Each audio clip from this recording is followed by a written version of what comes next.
스탈린 사후 바르샤바 조약기구의 창설과 냉전.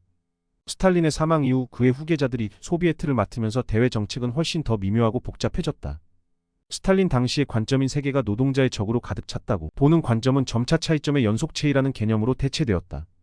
이는 각 국가 간의 사이의 이해관계와 입장이 폭넓게 다르다는 점을 인정할 뿐 아니라 일부의 차이점은 소비에트익에 반하지 않으면 이를 인정한다는 것이었다. 이는 어느 정도 인정의 한계를 지녔지만 소비에트 블록 내에서 견해의 차이를 관용적으로 만들었다. 그리고 이는 자본주의와 소비에트가 공존할 수 있고 전쟁 없이 이 차이점을 해결할 수 있다는 미래를 제시했다.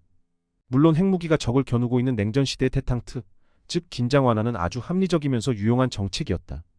그러나 소비에트는 다른 국가들에서 사회주의 혁명이 일어나 자신의 영향권을 확대하고 새로운 동맹국을 얻길 원했다. 이들은 대외관계에서 집요하게 스탈린주의적 관점을 반영했고 이러한 기조는 결국 타 국가와의 갈등을 만드는 원인이기도 했다. 소비에트 러시아 입장에서 새로운 동맹국이 생기는 것은 매우 환영할 일이겠지만 그 동맹관계가 결코 평등한 것은 아니었다. 동유럽, 중국, 제3세계 일부 국가와 소비에트 러시아와의 관계를 보면 알겠지만 그들은 소비에트 러시아의 하위관계에 편입되었으며 소비에트는 국제사회주의 운동에서 이들을 지휘하는 자리에 있으려고 했다. 스탈린 사후에는 이러한 지배관계는 과거보다 더 세심하고 효과적으로 다루어졌다. 스탈린 사망 직후 말렌코프가 소비에트 지도자의 역할을 맡게 되면서 국내와 국제적 긴장도 동시에 완화되는 듯 보였다.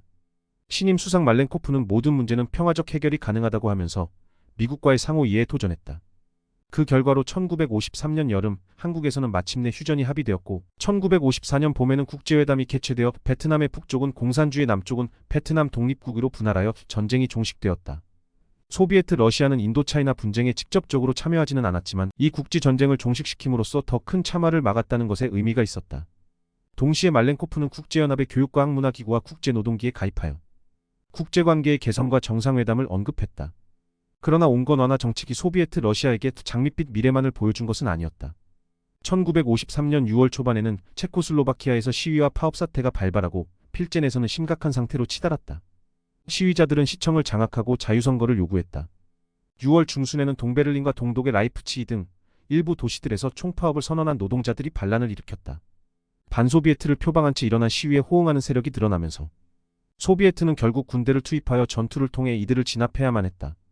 정부 수반이었던 말렌코프 다음으로 나선 불가니는 국제무대에서 가장 중요한 소비에트의 인물이 되었다. 그는 1955년 오스트리아와의 강화 조약을 체결하고 제네바에서 개최된 정상회담을 성사시켰다. 불가닌과 아이젠하워 두 사람은 모두 자국이 공격적인 행동을 취하지 않겠다는 것을 약속했다. 소비에트는 모스크바 평화협정을 통해 할양했던 포르칼라 기지를 핀란드에 반환했고 핀란드와 20년 기한의 우호 조약을 체결했다. 그러나 이러한 화해는 계속 진행되지 못하였는데 양국의 외무장관들이 정부 수상들이 표한 합의와 이해 입장을 위해 회담을 개최했지만 회담은 교착 상태에 빠졌다. 서구와 소비에트 사이의 화해는 꿈에 불과했던 것이다. 세계의 양극체제는 냉전이라는 형태로 계속되었다. 인도차이나 북부에서 공산주의가 승리한 이후에 양국은 서로에 대한 방어벽을 설립했다.